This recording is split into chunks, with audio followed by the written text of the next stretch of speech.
Welcome back to the channel, guys. So today we're going to be reacting to a video by a channel called Actual Justice Warrior, where he talks about a case where a man who seems to be guilty had his conviction overturned in the US, then sued and won like $8 million for wrongful conviction. I always feel happy when I hear of an innocent man who was freed. This case just kind of highlights why we have to be skeptical when we hear about these things, or we hear about just general things happening on the news, because we don't know what's happening behind it. When I start, I also want to start by saying you want to be careful of anybody who you're listening to on the internet. For example, this guy whose video we are going to react to, Actual Justice Warrior. I have listened to a few of his videos before. He seems to be right-wing on pretty much every issue, and I do find that to be a bit of a red flag. I do agree with him when it comes to issues of crime. I also agree with him when it comes to, generally, when it comes to many different issues surrounding the culture. However, you still have to take things that people say with a great deal of salt, especially when they have a very clear political bias. And it's not like they have their own pragmatic opinion on every single issue. They are right. This person is a conservative when it comes to every issue I've seen him speak about. So you have to ask yourself, what is the motivation for his opinions? And you have to agree with what you agree with, and then leave him be with the things that you don't agree with. Yeah, so a person who is right-wing when it comes to climate change, right-wing when it comes to crime, right-wing on the economy, right-wing on race issues, everything right-wing, you have to be careful. The same thing applies to any person who they identify themselves as a liberal and they agree with everything that liberals say. They don't deviate from the dogma at all. You have to be careful with those people as well, and not fall into the trap of following people that you agree with on one opinion. You don't want to follow that person into things that might be not correct. This case is about the failings of the left wing, the liberals. So we're going to be mostly talking about the liberals today. However, we will talk about issues I have with conservatives in the future. All right, so we're going to listen to a bit of the video and then we're going to kind of react. When I start to get frustrated or just bogged down in all of it. But let us go back to the beginning. In 1991, Maurice Caldwell, then 23, was convicted of murder for a San Francisco drug deal gone bad. Nearly 2 decades later, a young lawyer at the Northern California Innocence Project, Paige Kaneb, helped with his release from prison. The victory hinged largely on declarations from Maurice Funches, Caldwell's friend, who took the blame for the killing and identified someone else as the accomplice. After Caldwell won his freedom, he went on to win an $8 million settlement from the city for his 2 decades behind bars, which is the second largest payout the city has ever made in such a case. Now, though, Funches says he lied about Caldwell's innocence, and what's more, he says that Kaneb has known about this lie but continues to represent the case publicly as an example of truth triumphing in the end. Now, it's very important for you guys to understand that this guilt is not in dispute. It never should have been in dispute, and there is in fact overwhelming evidence of Caldwell's guilt. In fact, we had an eyewitness who testified in a court of law that she saw this man, who again was an identifiable drug kingpin in the area, something the Innocence Project never wanted to tell you, who was holding the shotgun and fired it at the female victim all the way back when. In fact, the person who ended up confessing, this guy called Funches, fled the state at the time, ended up in the state of Nevada, where where he ended up killing a cab driver in the city of Reno by shooting him in the back of the head, and he was already serving a life sentence without the possibility of parole for that murder in Nevada. So it's very important for you guys to understand that him taking the blame, him becoming the fall guy for this particular case, did nothing to hurt him in any regard at all whatsoever. Now it is. Yeah, so as you can see there, based on that explanation, it's just tragic that this is the case. I mean, somebody died, and it looks like we're not going to get justice. In life, in general, you can get anything that you want. You just can't get everything that you want. I love this quote. I don't remember where I heard it originally, but I love this quote. And I apply this to my personal life when it comes to finance. I also apply it to my world view. In this world, we need to be comfortable with trade-offs. We need to be able to sacrifice important things for ideals that are more important than those already important things. And let me say, I don't want to see an innocent man go to prison. That's why the criminal justice system in the Western world requires proof beyond a reasonable doubt. And I don't think that should change. And I say this knowing that crime is going to be higher in Western countries because of this. It's an unfortunate byproduct of the fact that we live in a free society where people have rights. However, not sending innocent people to prison makes it worth it. I think that is very, very important that we mitigate innocent people going to prison as much as possible.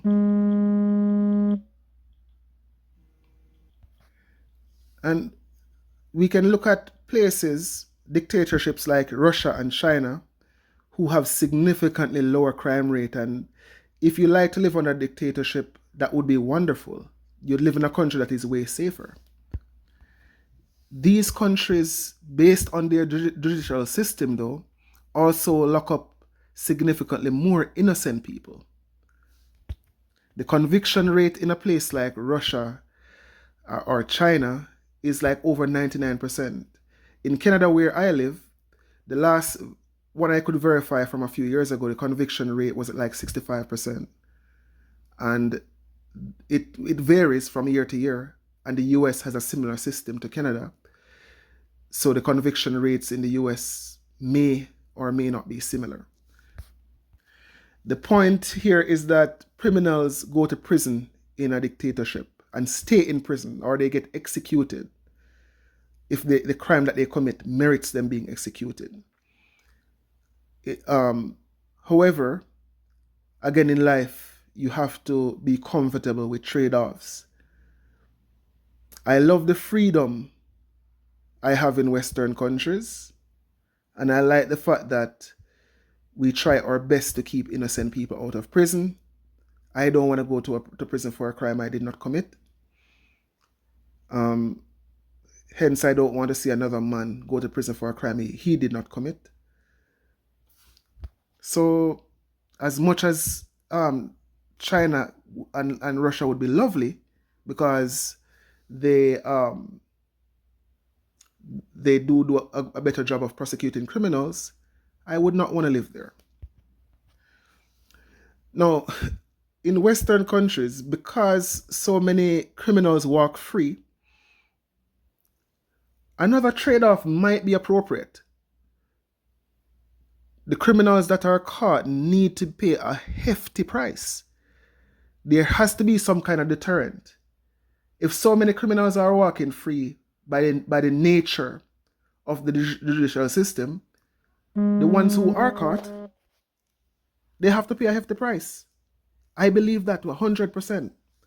So, for example, I can't think of any punishment that would be too harsh for like first degree murder, premeditated murder, or where a person robs and kills somebody and kills them callously.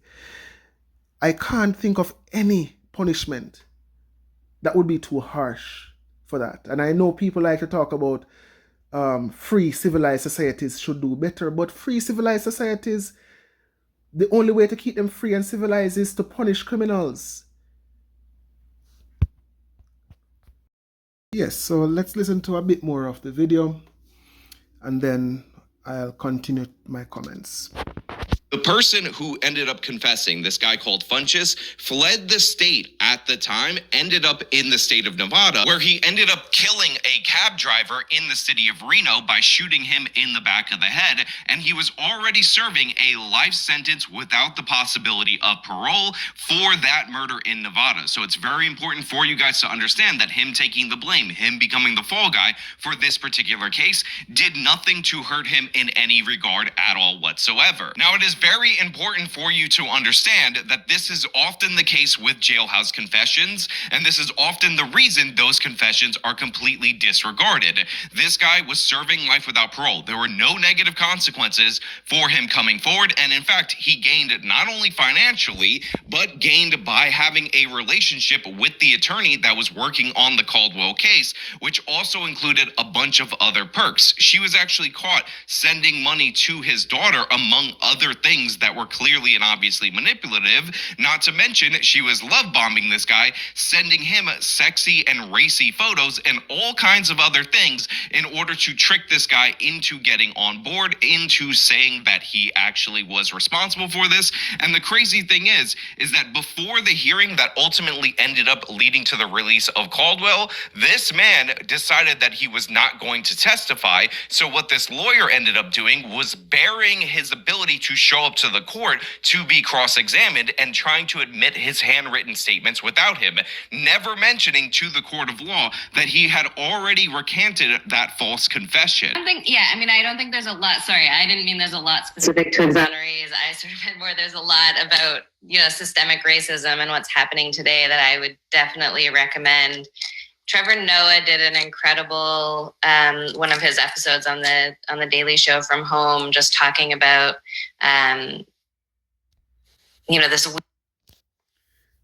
So this lawyer is obviously a proper liberal who buys into all the arguments you hear from the zealots on the left. Many of these people don't even believe you should go to prison when you commit a crime. It's shocking to hear the lengths that she went to in order to secure this verdict. Allegedly. Many people with her worldview may think he should be let go even if he was guilty. I can't rock with that. I don't know. There has to be harsh punishment for taking a life. The color of the criminal should not matter.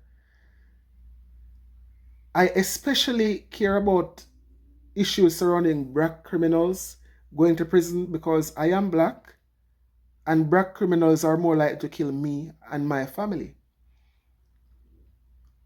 If these people really care about black people, they should really care about this.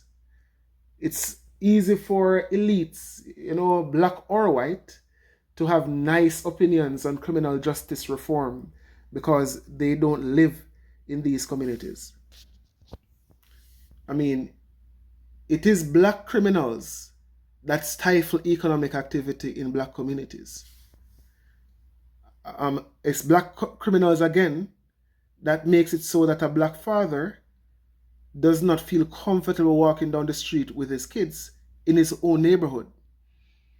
And I think very importantly as well, it is black criminals who escape the justice system that kids see as successful in these communities. It's not the black mechanic, the black plumber, or the black accountant. These people are there in the same community, but are invisible because they're outshone by the criminal. The criminal on the corner is always visible with his flashy car and his woman. He is the popular person in the community. He is the one that captures the imagination of the young boy who wants to be popular. I used to be one of those kids who looked up to these people. And it is sad, it is tragic.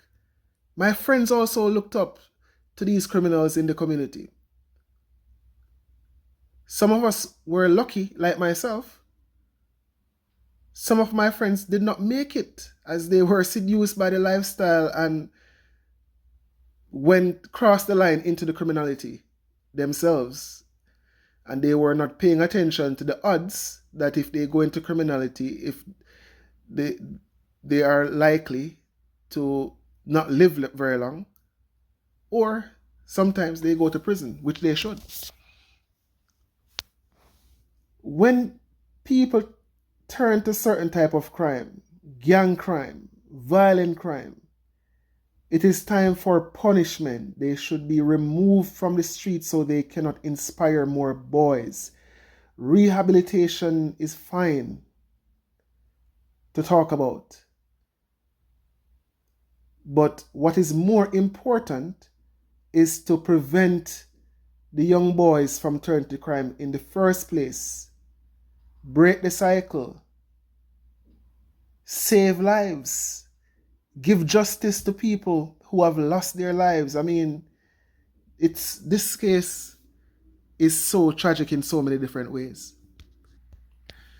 All right, so we'll end it there, guys.